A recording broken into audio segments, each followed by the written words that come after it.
నరేంద్ర మోడీ ప్రవేశపెట్టిన 3 వ్యవసాయక బిల్లులను రద్దు చేయాలని ఢిల్లీలో జరుగుతున్న రైతు ఉద్యమానికి మద్దతుగా దేశవ్యాప్త రైతు సంఘాల పిలుపు మేరకు ఈ నెల 8న జరిగే భారత్ బంద్ జయప్రదం చేయాలని వామపక్ష పార్టీ నేతలు పిలుపునిచ్చారు.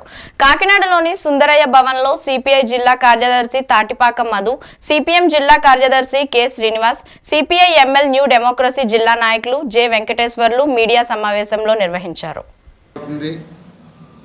మన విలేకరులు కూడా మంకీ క్యాప్లు వేసుకుని తిరుగుతున్నాం. కానీ ఢిల్లీలో ఇంకెంత దారుణంగా చలి ఉంటుందో, ఎముకలు కొరికేంత విధంగా చలి ఉన్నా సరే వేలాది మంది రైతులు బహిరంగ సభ గ్రౌండ్లోనే, ఆ ఢిల్లీ హర్యానా సరిహద్దులోనే పెద్ద ఎత్తున ఆందోళన చేస్తున్న విషయం మీకు తెలిసింది.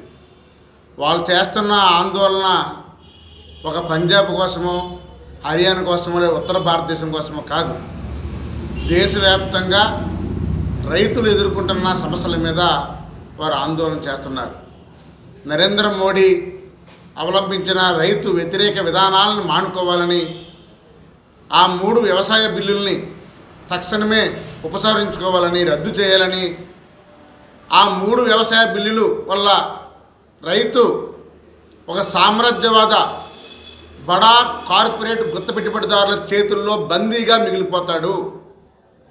అందుకని రైతుగా ఉండడు, తన పొలంలో ఒక కాపలాదాడుగా పాలేరుగా మిగిలిపోతాడు.